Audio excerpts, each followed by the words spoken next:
ជីទូកលេងអត់កន្លែងនេះល្បីខ្លាំងណាស់លើនៅក្នុងពេញយើងនេះជីទូកមើលសួនផ្កានៅក្រោមទឹកនិយាយពីថាស្អាតខ្ញុំទៅដល់ហើយទាំងអស់គ្នាស្អាតដូចគេនិយាយមែនតាកន្លែងគេឡើងអែមមែនតើហ្មងណាដោយសារតែយើងអង្គុយញ៉ាំអីតែសភាពក្លែមជាមួយនឹងថ្ងៃលិចដ៏ស្រស់ស្អាតហើយយើងបានមើលមាត់ទន្លេជាមួយនឹងសម្រស់ទីក្រុងទៀតកន្លែងគាត់គឺមានជាប្រភេទ outdoor ទាំងអស់គ្នាអូនខ្ញុំនិយាយមែន highly recommend សម្រាប់បងប្អូនដែលគាត់ជិះពីធ្វើការហើយមានអារម្មណ៍ថា stress ចង់ហៅកន្លែងដែល relax អីអញ្ចឹងណាប៉ុន្តែម្ហូបរបស់គាត់បងប្អូនប្រកាសជាធ្លាប់ស្គាល់គឺប្រភេទស៊ុបចង្កាក់ volcano ណានេះមានតាំងពីសាច់អាំងមានតាំងពីទឹកស៊ុបនិយាយទៅគឺថាចម្រុះគ្នាតែម្ដងប៉ុន្តែខ្ញុំអត់ចោលទេរសជាតិដើមនៅហាងរបស់គេគឺស៊ុបចង្កាក់ volcano ហ្នឹងឯងពីព្រោះអីនៅក្នុងនេះគឺមានតាំងពីប្រហិតមានតាំងពីគ្រឿងក្នុងមានតាំងពីបន្លែនិយាយទៅគឺថាទឹកស៊ុបវិញកាន់តែឆ្ងាញ់តែពេលអញ្ចឹងទៅខ្ញុំមកញ៉ាំនៅនេះខ្ញុំមានអារម្មណ៍ថា fresh ហើយប្លែកចិត្តមែនតើពីព្រោះនៅទីនេះយើងបានញ៉ាំអាហារឆ្ងាញ់ឆ្ងាញ់ហើយយើងបាននិយាយគ្នាលេងក្លែមជាមួយនឹងទេសភាពអញ្ចឹងហើយបន្ទាប់ពីការធ្វើការហត់យើងរកស៊ីក៏ដោយធ្វើការក៏ដោយ mental health ក្រៃមិនក៏ដោយមកដល់នេះគឺថា fresh ហ្មងខ្ញុំក៏បានហៅបន្ថែមជាមួយនឹងប្រភេទត្រីឆ្លាមក៏ដូចជាសាច់គោ3ជាន់ទាំងអស់គ្នានិយាយពីថាឆ្ងាញ់នោះឆ្ងាញ់ហើយខ្ញុំបានថែមជាមួយនឹងប្រភេទ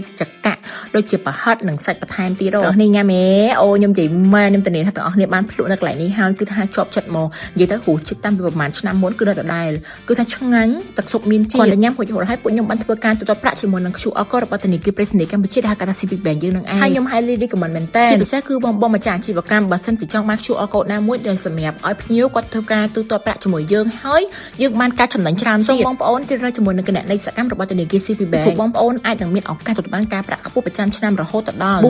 4.75% សម្រាប់ប្រាក់រៀល 3.75% សម្រាប់ប្រាក់ដុល្លារទៀតចឹងហើយបានខ្ញុំឆ្ងល់ថាហេតុអីបងអាជីវកម្មស្រុកខ្មែរយើងភាគច្រើនណាជ្រើសរើសជាមួយនឹង QR Code របស់ធនាគារ CP Bank តាមពិតចំណេញចឹងសោះចំណេញហើយបានការប្រាក់ខ្ពស់ទៀតណាជាធនាគាររបស់ខ្មែរទុកចិត្តបាន 100% អរគុណបងប្អូនទាំងអស់គ្នាសម្រាប់ការទស្សនាវីដេអូមួយនេះហើយជួបគ្នានៅវីដេអូក្រោយទៀតណាជម្រាបលាបងប្អូនទាំងអស់គ្នាបាយបាយ